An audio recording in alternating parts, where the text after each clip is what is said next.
I felt that kind of power of music really from day one playing the cello. I really felt that I'm speaking with it, and I always see a movie in front of me, always. Now you might not agree with the movie, but as one of my great mentors used to tell me, the old lady in the corner in the concert that is maybe even falling asleep, she might not know the story, but she would feel that you have a story. And that's the good thing. If I can awake a story in your soul, I've done my job. I want to talk a little bit about tomorrow and about the piece that I'm playing, because the Elgar Cello Concerto, how many are coming to the concert? All of you, yeah? You have to raise your hand up. Yes, you are coming, you are coming. After you hear this presentation, you're coming. Yeah, they're coming, yes. Good, doing your job. So, Elgar Concerto is really one of the biggest cello concertos that were written for cello. Of course, we have, if you know cello repertoire, we have Dvořák.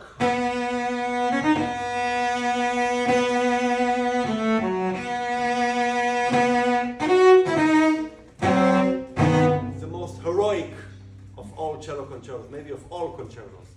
Dvořák wrote it when he was in New York, at the end of the 19th century. It's bombastic, it's Hollywood-like. There's a love story in it for his sister-in-law who he was in love with. But Elgar Cello Concerto was written in 1919. And there are many sad parts about this piece, but one sad part as a teacher is that sometimes students play this piece for me, many times actually, and they're doing master degree. I teach at Peabody, which is part of Johns Hopkins. Or if I give a master class anywhere around the world, a student that's doing master, bachelor degree, even doctoral degree, and I'll ask them, always my first question, when was this piece written? They're like, I forgot to Google it. They're not curious to Google it. That's a problem. And then I tell them it was written in 1919 in England. What happened in the world just before? No idea. And they're, I have to say, some of them much smarter than I am. Some of my students doing double degree in computer science in Hopkins and cello, or mechanical engineering and cello. 1,600 SATs. Yet they're not curious enough to ask those 10 points. So this is, I'm going out of subject a little bit, but it's also about teaching. Yeah. So I found out now. I just finished my 21st year. At Hopkins. Yeah, I survived so long. But I realized after all those years, the mentorship between a mentor and a student, of course, my job is to teach them the cello. But if I can teach them to be curious and flexible, those two, that's it.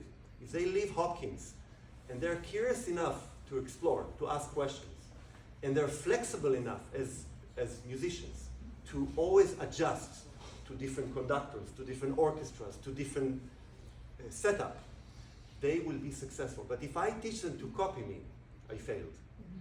And teaching to copy is usually what is done in the Western world education, unfortunately. You memorize something, you get an A, you forget about it. You memorize, you get an A, you forget about it. So I'm trying to change that. But back to Elgar, 1919. Elgar is from the Victorian time. Elgar, if you look at him, if you look at on Google image, and you see Elgar's photo, Elgar has a 5-piece suit.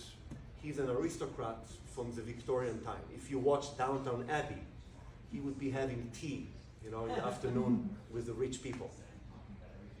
And in 1919, he's devastated and shocked because, of course, England, like many countries in the world, lost most men in the war. And there are no men left in England, so women start working in the factory. But Elgar writes this piece, and it's the end of his life. So he's looking back at the empire that was before the war. And the piece starts with a famous chords, group of chords, but it also says nobilimente, noble. So that's another question I always ask my students. What does it mean a noble Englishman in that time? Because many people, when they play, I don't know, how many of you know the Elgar Cello Concerto? Okay, not many, but it starts like this. Very big.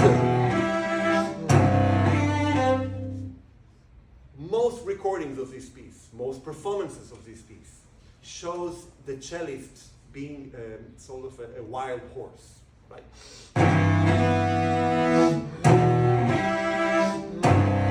If you have long hair and you do this, or big dress, it fits perfectly.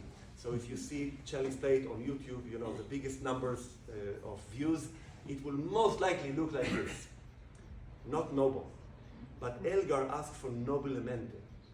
So if you look at Elgar and you know what noble posture means, and you play the same thing, and you just look noble.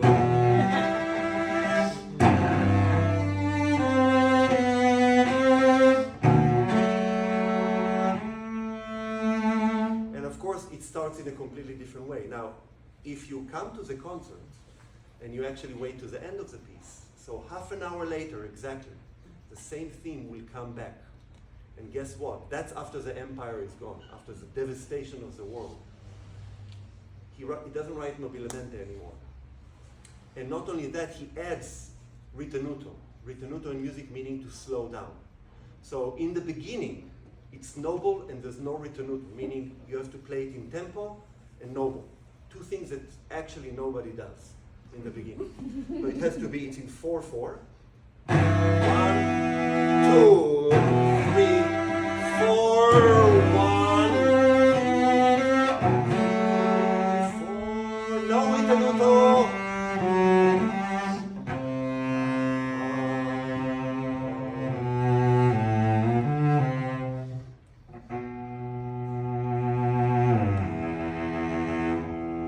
That's the end of the first statement. So the same statement, at literally the end of the piece, has ritenuto in it, has no noble request, and he adds a chord. He does this. Same. He adds a chord. So he adds a chord to make it wilder, and he wants you to slow down. So it sounds after the whole story.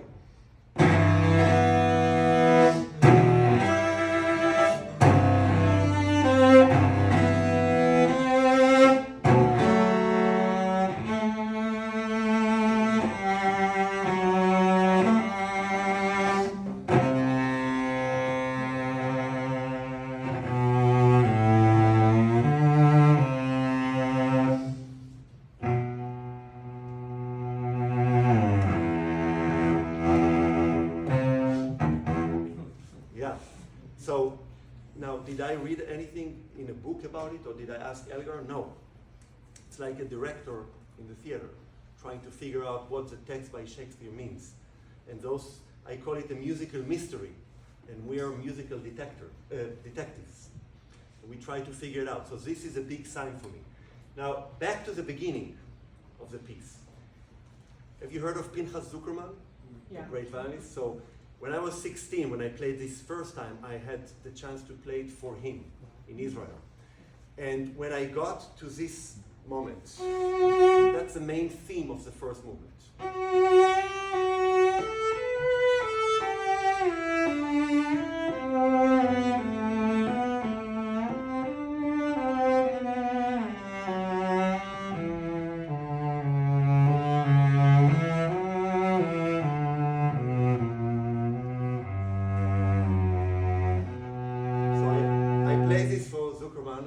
Wow, I got this opportunity. And then the first question he asked me, he had a cigar actually in his mouth, but turned off. And he asked me, Amit, have you ever been in the countryside of England? No, I've never been outside of Israel back then, at age 16. So he said, after the lesson, you should go and look up how it looks like, the green, the small lanes of bicycles, not of cars, like Scotland and bicycles. And imagine that you are going on a bike and you see this beauty around you, nice cabin, nice pub, nice flower. You see it, you acknowledge it, but you don't slow down because then you fall from the bike. So you ride really slowly, but you don't stop. And he said that, well, to have an image, but also because I was so passionate about slowing down on almost every beat, which also happens in many recordings. But I played the...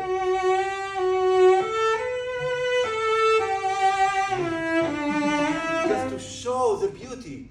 And that bicycle story will never get out of my mind. Now, to go back to being a musical detective, when this theme boils up to maybe the most famous part of this concerto, it says on the same theme, sostenuto, to sustain. And not only that, then the brass of the orchestra, the trombones, they play. And the trombones and horns are very far from where I am on the stage. And it simply takes time for their chords to come closer. And I only realized that when I played it first time, that if I don't sustain there, they will never be with me. But musically, it makes sense. So again, being a musical detective, the theme in the beginning,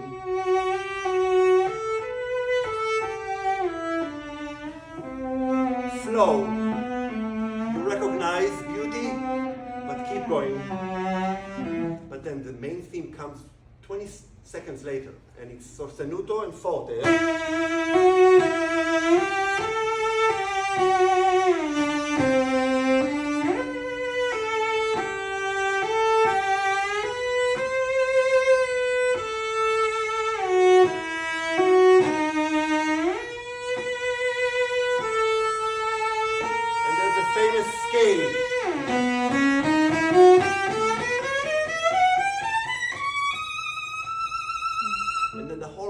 Plays the theme. So that's basically the first movement. The second movement starts with what we call pizzicato, like a guitar. But do you recognize this theme?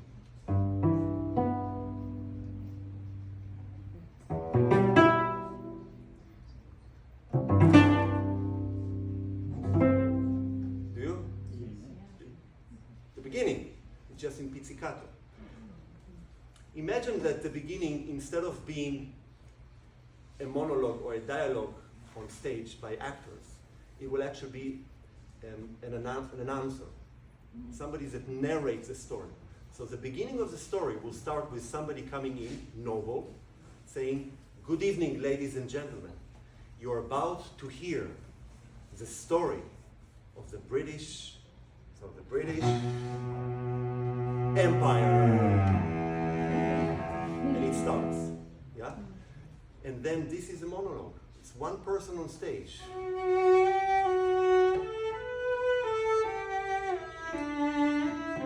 Another one joins. The whole orchestra telling the story. The second movement, the same narrator come in, but now instead of being noble, he's asked to play it pizzicato. What do you think happens now?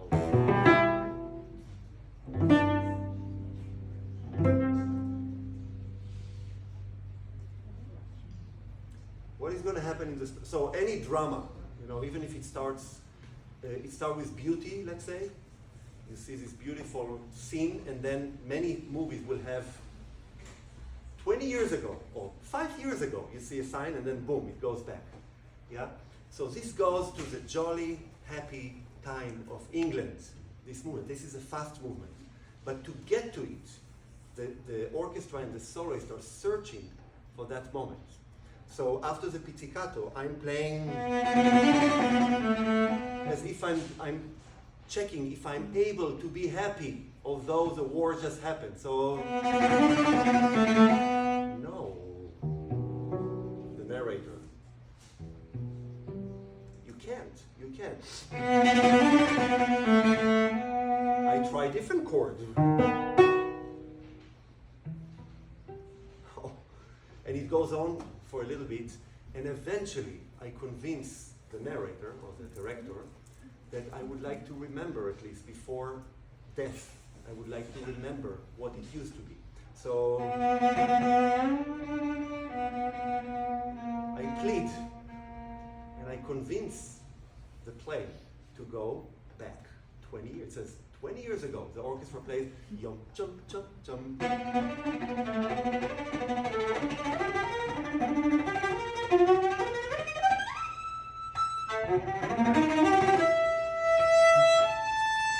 And so it's really happy, leggero, full of life, yeah, and it ends.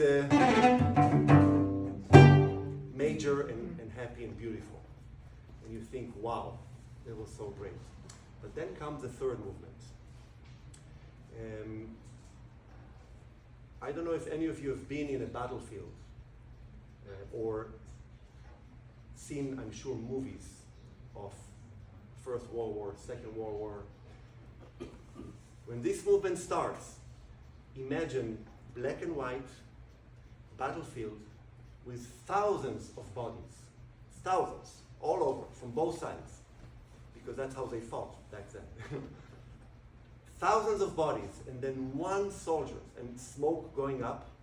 One soldier is standing up and looking, not knowing if he's alive or dead. So it starts, it's the most sad movement, but if you have that image, so after the 20 years back, present, and it starts.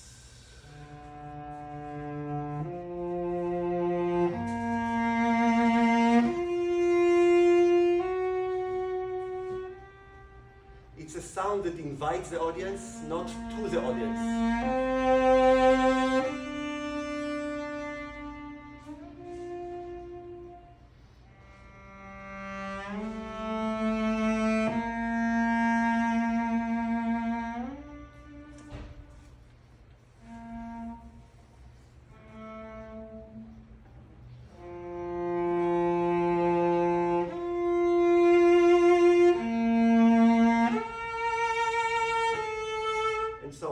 The movement ends, the whole orchestra with the soloists playing together. It's like your last breath. Last breath and death.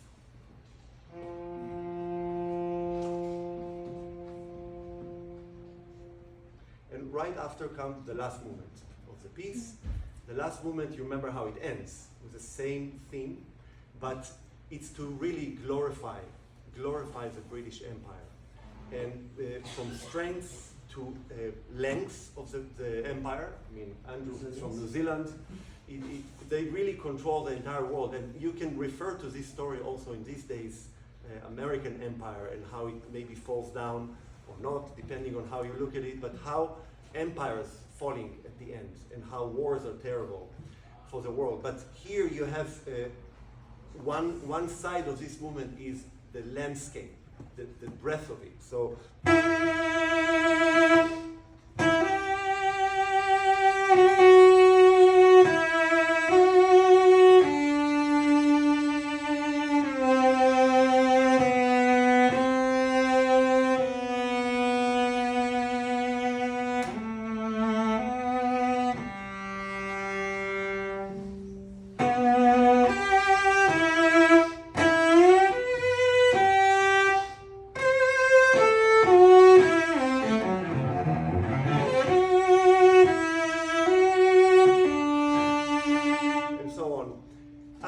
comes other parts of England, like the love of drinking. So this theme has an accent on a weak beat. I always try to show my students, if you have half a pint of beer, you do, hey! Hey! Because they don't play the accent, they play. But he writes this accent on the second beat always. Hey! Hey!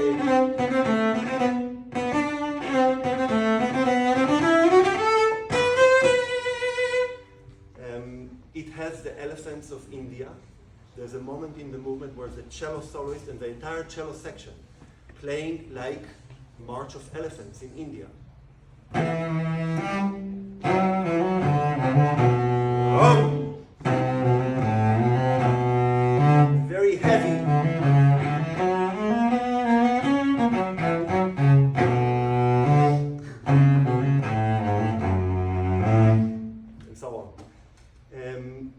We go through the movement and come the end. The last page of this movement, I think, is the most beautiful page of it, because usually, like in theater, the punchline, the drama, it will be very painful, but the best moment for a great actor or actress to show their ability.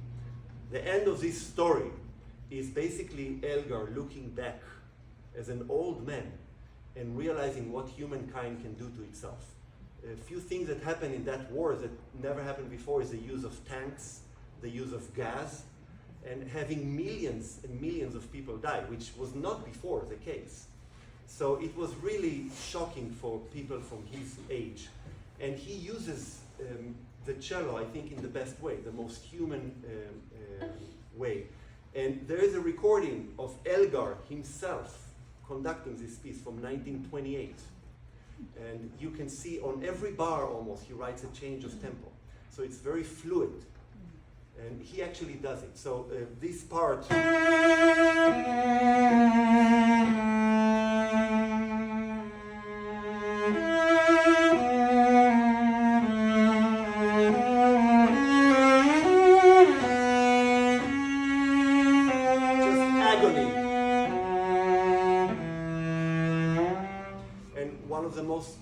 Cello moment, we call it a shift, but it's actually like a singer reaching a high note. There are three of them here that are, every cellist waits for that moment. And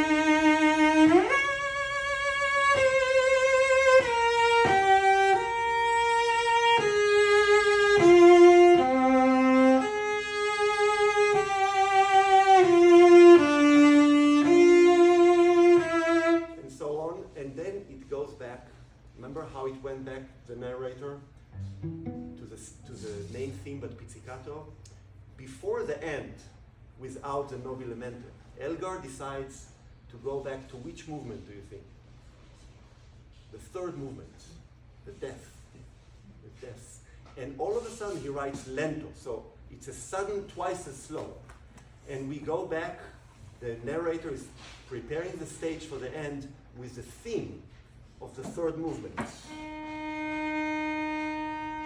And it's just a whisper, extremely soft.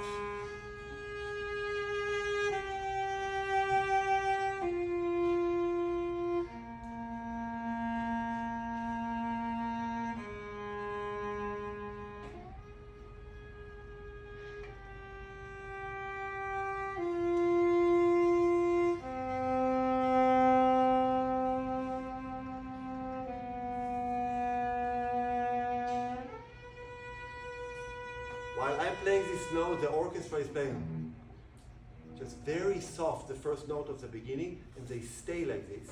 That's what we call a fermata. And then it's done, and I come in with anger and wildness. The same beginning. And